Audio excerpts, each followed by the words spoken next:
বহুত বেয়াদবরা বলে কি জানেন, মক্কায় গেলেই চলবে, মদিনা যাওয়ার কি দরকার। এটা আমারও বলছিল ভাই, আমারও বলছিল আপনি যে যাবেন উমরা আপনার মারে নিয়া জেদ্দা চয়েস করতেছেন নাকি মদিনা। আমি বলছি জেদ্দা পরে, মদিনা লয়ে যাও। মদিনা ইমানের বাড়ি। আর কথা কন না কেন? আমি আমার মারে নিয়ে মদিনায় গেলাম, সেখান থেকে পরে মক্কাতে আইলাম। সুবহানাল্লাহ, জোরে কর। ওই যে মৌলবী কইছে যাওয়ার লাগতো না, এজন্য আমি গেছি। কথাই না তাহিরি, কাজে বিশ্বাসী। আমি তায়েফের জমিনে গেছি। কাউন্সিলর সাহেব, আপনার কাছে তো সবাই আসে, যেহেতু আপনি প্রতিনিধি, সবার মনের কথা তো বুঝতেছেন। সত্যিকার এখন আমার কথার মধ্যে কোনো ভেজাল আছে? কোনো ফাঁকি ঝুঁকি আছে? স্টেটমেন্ট ডাইরেক্ট, সরাসরি, ওপেন চ্যালেঞ্জ। আমার পরিষ্কার কথা হলো, আমি বলবো নবীর রওজায় যেতে হবে। যাওয়া যাবে, যাবে। আল্লাহ কুরআনে বলছে, ইয়া রাসূলুল্লাহ, কেউ যদি গুনাহ করে ফেলে আর তারা যদি আপনার কাছে আসে, তারা যদি তওবা করে, আর আমি আল্লাহ রাব্বুল আলামিন আর আপনার কাছে যদি তারা আসে, আমি আল্লাহর কাছে ক্ষমা চাই, আমি আল্লাহ ক্ষমা করে দিই। যাওয়া যাবে কি না? যাবে কি না? কিছু কিছু মানুষের কারণে আজকে আমি পরিষ্কার কথা বলতে চাই, মোহরা এবং চাঁদগাঁও, অক্সিজেন, সরি চট্টগ্রাম, পতেঙ্গা, কালুরঘাট, মোহালখালী, পরিষ্কার ভাষায় বলতে চাই, রাসূল পাকের রওজা মুবারকে যাওয়া এটা ইমানদারের জন্য একটা স্বপ্ন। কথা বলেন ঠিক না বেঠিক? মান যারা কবরি ওয়াজাবাত লাহু শাফাআতি। রাসূল বলেন, যেই ব্যক্তি এসে আমি নবীর রওজা জিয়ারত করলো। আজকে জিয়ারতকে কই পূজার সঙ্গে তুলনা করে নাফরমানের গোষ্ঠীরা, জিয়ারতকে পূজার সঙ্গে তুলনা করে। রাসূল বলেন, মান যারা কবরি ওয়াজাবাত লাহু শাফাআতি। যেই ব্যক্তি আমি নবীর রওজা মুবারক জিয়ারত করবে, আমি রাসূল তাকে সুপারিশ করা আমার জন্য ওয়াজিব হয়ে গেল। শাফাআতি লিল কাবাইর মিন উম্মতি। রাসূল বলেন, আমার উম্মত যদি গুনাহগার হয়ে যায়, তার অন্তরে যদি আমি নবীর মহব্বত থাকে, আমি নবী তাকে সুপারিশ করে জান্নাতে নিয়ে যাব। নবী সুপারিশ করার ক্ষমতা আছে না নাই? আরো বড় করে আছে না নাই? এ রহমতে আলম নূরে মুজাসসাম, এ রহমতে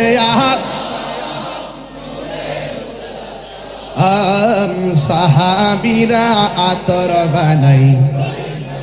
আমি আপনাদের যদি দুইটা হাত তুলেন, আর যদি হাতটি তুলে নাড়াচাড়া করেন, পতাকা বানাইয়া দেন, আমার মনে হয় মাঠটা সুন্দর হবে। রহমতে আলম নূরে মুজাসসাম, রহমতে সাম, সাহাবীরা আতর বানাই। সাহাবীরা আতর বানাই ওই নবীজির ঘাম। চিনো জানো মানো কেমন আমার নবীজি, চিনো জানো মানো কেমন, যাহার প্রেমে পাগল চন্দ্র তারকারাজি, যাহার প্রেমে পাগল চন্দ্র কারাজি। তোমরা আরো শুনবানি চাঁদগাঁওবাসী, আরো শুনবানি চাঁদগাঁওবাসী, জান্নাতের রুমে রুমে লেখা নবীর নাম বলো না, রোমে রোমে এর নাম। রহমতে আলম, রহমতে আলম নূরে মুজাসসাম, সাহাবীরা ও ঘাম, সাহাবীরা আতর বানাই ওই নবীজির ঘাম। উস্তুনে হান্নানা একটা যাহার দরে খুতবা দিতেন, মুস্তুনে হান, যাকে ধরে খুতবা দিতেন, গাছটা নবীর বিরহে কাঁদিতে রহে, নবীর বিরহে হতবাক হইল যত সাহাবায়ে কেরাম, বলো না হতবাক হইল যত সাহাবায়ে কেরাম। রহমতে রহমতে আলম নূরে মুজাসসাম, সাহাবীরা আতর বানাই ওই নবীজির ঘাম, সাহাবীরা আতর বানাই ওই নবীজির ঘাম। আল্লাহ আল্লাহ আল্লাহ আল্লাহ আল্লাহ আল্লাহ আল্লাহ আল্লাহ আল্লাহ আল্লাহ আল্লাহ লা ইলাহা ইল্লাল্লাহ লা ইলাহা ইল্লাল্লাহ লা ইলাহা ইল্লাল্লাহ লা ইলাহা ইল্লাল্লাহ। আল্লাহ আল্লাহ আল্লাহ আল্লাহ আল্লাহ আল্লাহ আল্লাহ আল্লাহ আল্লাহ আল্লাহ আল্লাহ আল্লাহ।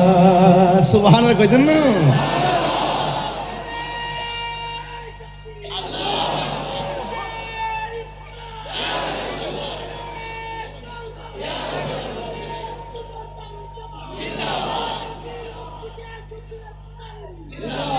গভীর মনোযোগ।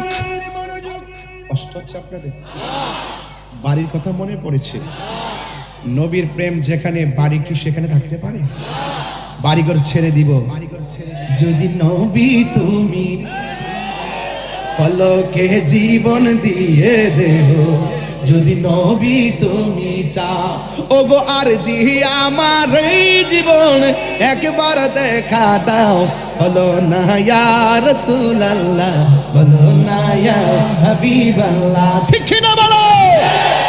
সুতরাং আজকে বাড়ি তুচ্ছ, আমার নবীর প্রেম শ্রেষ্ঠ। আমার জীবন আজকে তুচ্ছ, মুস্তাফার প্রেম সবার শ্রেষ্ঠ।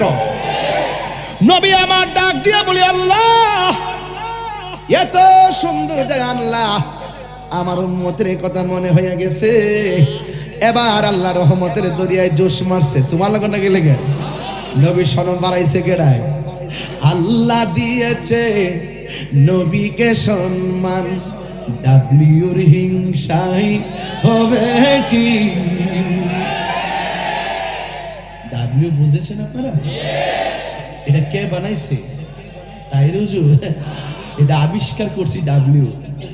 এই ডাব্লিউ নিয়ে একটা সঙ্গীত লিখবো, এরপরে বুঝবেন ওই ডাব্লিউর হাকিকত কি ও কত প্রকার। হ্যাঁ ঠিক না?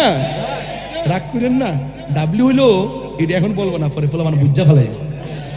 আল্লাহ দিয়েছে নবীকে সম্মান, ডাব্লিউর হিংসায় হবে কি? নবীর সামনে বেয়াদবি করলে আমল করে হবে কি? হাসরের ময়দান কোন নবী কথা বলতে পারবে না, মোর নবী কথা বলিবেন, মোর নবী কথা বলিবেন। বুখারী শরীফে হইলা দেখো না, আল্লাহ দিয়েছে নবীকে সম্মান, আল্লাহ দিয়েছে নবীকে সম্মান, তোমার হিংসা হবে কি? সুবহানাল্লাহ কোন গেলে? এবার আল্লাহ ডাক দিয়া বলে, বন্ধুরে আমার এত সুন্দর জায়গা আমি দেখাইলাম, কাঁদলেন কেন? নবী বলে, আল্লাহ গো, আল্লাহ গো, ও আল্লাহ, আমি দেখলাম এত সুন্দর জায়গা, কিন্তু আমার গুনাহগার উম্মত সুন্দর জায়গা দেখে নাই।